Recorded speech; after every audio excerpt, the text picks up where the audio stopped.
Hello प्यारे बच्चों, ये वाला क्वेश्चन ना सीबीएसई एग्ज़ाम 2026 में सेट नंबर 2 में आया था of class 12th subject physics.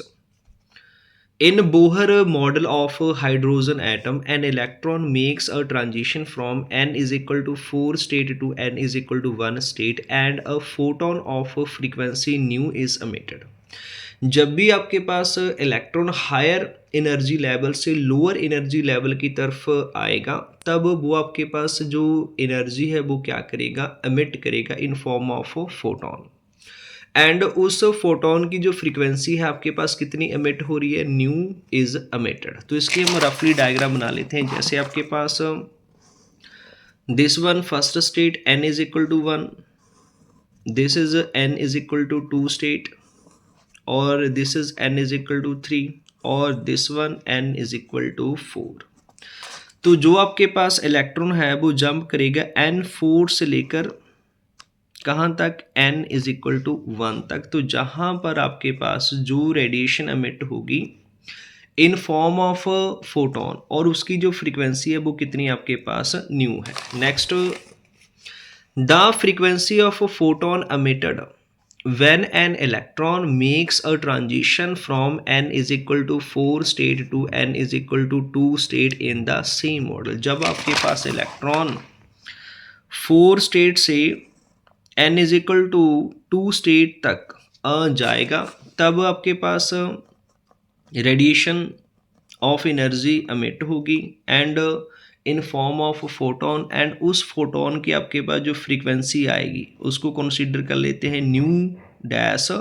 वो कितनी रहेगी, वो हमने इन चारों ऑप्शन में से एक करेक्ट ऑप्शन फाइंड वगैरह करनी है। तो इसके लिए हम फॉर्मूला यूज करेंगे। जैसे आपके पास जो फ्रीक्वेंसी होती है वो डायरेक्टली प्रोपोर्शनल होती है 1 upon n1 square minus 1 upon n2 square. अगर हम जहाँ से ध्यान के साथ चेक करेंगे, जो आपके पास n1 है दिस वन इनर ऑर्बिट, इसको बोलेंगे हम इनर ऑर्बिट, एंड n2 जहाँ पर क्या रिप्रेजेंट करेगा, आउटर ऑर्बिट।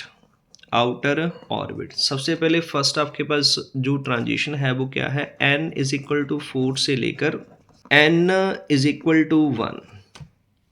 तो जहाँ पर हम राइट कर लेते हैं, जैसे जे वाला आपके पास आउटर है, जे वाला इनर है, आउटर इनर। तो जहाँ पर जो n2 की वैल्यू है वो कितनी है आपके पास, 4 है, एंड इनर ऑर्बिट की वैल्यू आपके पास कितनी है, 1 है। इसको डिनोट करेंगे हम n1 के साथ। यही सेम वैल्यू हम जहाँ पर सब्स्टिट्यूट करेंगे, लिखेंगे न्यू डायरेक्टली प्रोपोर्शनल n1 की जगह पर हम कितना पुट करेंगे, 1, जहाँ पर 1 का स्केयर माइनस 1 अपॉन n2 आपके पास कितना है, 4 है, जहाँ पर क्या करेंगे, 4 का स्केयर करेंगे। न्यू डायरेक्टली प्रोपोर्शनल जहाँ पर 1 अपॉन 1 आएगा, जहाँ पर आपके पास 1 अपॉन 16 आएगा। थोड़ा सा सॉल्व कर लेते हैं, 16 इधर चला जाएगा, 1 इधर आएगा, 16 माइनस 1 कितना रहेगा आपके पास, 16 लोअर आपके पास कितना आएगा, 16।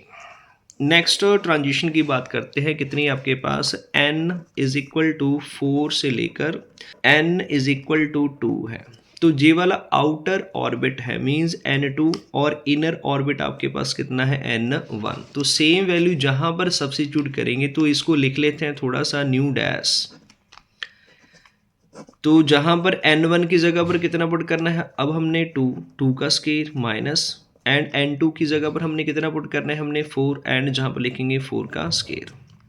न्यू डैश डायरेक्टली प्रोपोर्शनल जहां पर 1 अपॉन 4, लोअर जहां पर 1 अपॉन 16। जहां पर हम एलसीएम के अकॉर्डिंग भी कर सकते हैं, क्रॉस मल्टीप्लाई भी कर सकते हैं। क्रॉस करेंगे तो कितना आएगा, 16 इधर एंड 4 इधर, लोअर दोनों का मल्टीप्लाई 64।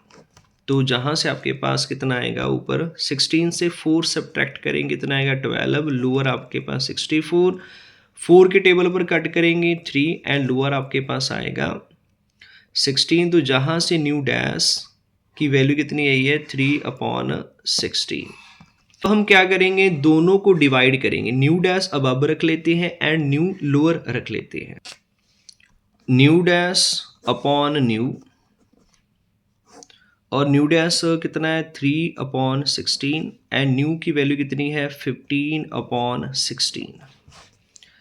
नेक्स्ट आपके पास 3 अपॉन 16 इंटू 16 ऊपर चला जाएगा, 16 अपॉन 15, 16 के साथ 16 कट होगा, 3 के टेबल पर कट करेंगे जहाँ पर कितना आएगा 5, तो जहाँ पर nu dash upon nu is equal to 1 upon 5।